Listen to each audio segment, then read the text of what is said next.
UP की 2 सीटों पर सपा को मिली हार के बाद सियासी खेमे में बयानबाजी का दौर भी शुरू हो गया है। लेकिन रामपुर लोकसभा सीट पर उपचुनाव में मिली हार के बाद आजम खान ने कहा कि हमारी जीत को हार में बदला गया है। उधर आजम खान के बेटे अब्दुल्ला आजम ने कहा कि इस तरह के चुनाव नहीं होने चाहिए।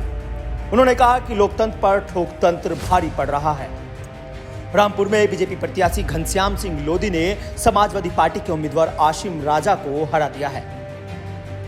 रामपुर में इस बार केवल 41% वोटिंग हुई थी, जबकि आजमगढ़ में 49% लोगों ने वोट किया था। 2019 के मुकाबले दोनों क्षेत्रों में वोटिंग परसेंटेज घटा था। चूंकि दोनों जगह सपा ने 2019 में जीत हासिल की थी, इसलिए कम वोटिंग का नुकसान भी समाजवादी पार्टी को ही झेलना पड़ा है।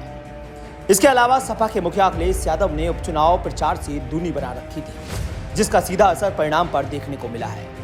अखिलेश ने रामपुर और आजमगढ़ में एक दिन भी प्रचार नहीं किया, जबकि आजमगढ़ उनका लोकसभा क्षेत्र भी रहा है। इसके चलते स्थानीय लोग नाराज भी दिखे। लोगों का कहना था कि आजमगढ़ के लोगों ने जिसे चुनाव जिताया, उसने एक बार में ही आजमगढ़ को बेगाना कर दिया।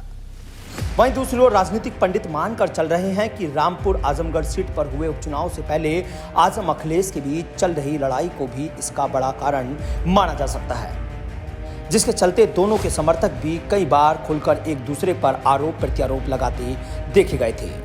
विधानसभा चुनाव के बाद आजम खान के समर्थकों ने आरोप लगाया कि यादव वोटर्स ने सपा को वोट नहीं दिया है।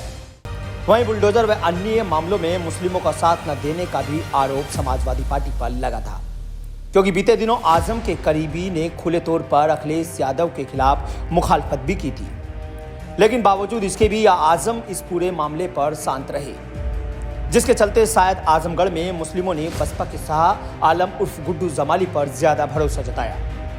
और यही वजह रही कि आजमगढ़ में मुस्लिम वोट बैंक बढ़ गया और निरुआ पर यादव के साथ साथ दलित और कुर्मी वोटर्स ने भी विश्वास जताया, और जिसके चलते वो आजमगढ़ से जीत गए।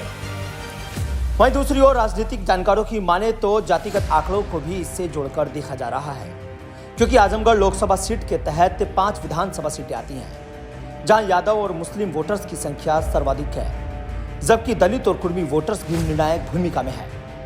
आमतौर पर यादव वोटर सपा के साथ जाते हैं, लेकिन लोकसभा चुनाव हारने के बाद भी स्थानीय स्तर पर निर्वाचित जनता के बीच रहकर काम कर रहे थे, जिसका सीधा फायदा उन्हें मिला और सपा के कोर वोटर्स भी भाजपा में शिफ्ट हो गए। वहीं मुस्लिम वोट शाह आलम उर्फ गुड्डू जमाली और सपा के धर्मेंद्र यादव में बट गए। अगर रामपुर सीट की बात करें तो रामपुर सीट पर मुस्लिम मतदाता की आबादी तकरीबन 48% है। इसके बाद लोधी, सैनी और दलित मतदाताओं की संख्या भी अच्छी खासी है।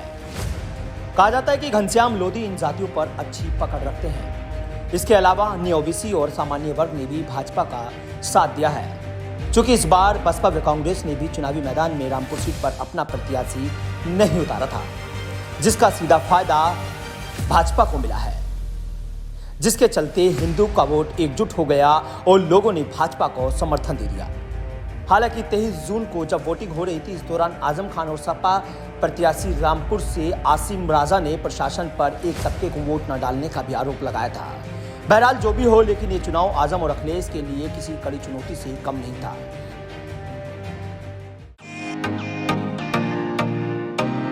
फेसबुक और यूट्यूब के बाद अब आपका पसंदीदा चैनल न्यूज़ 18 डेली हंट पर भी फॉलो करें।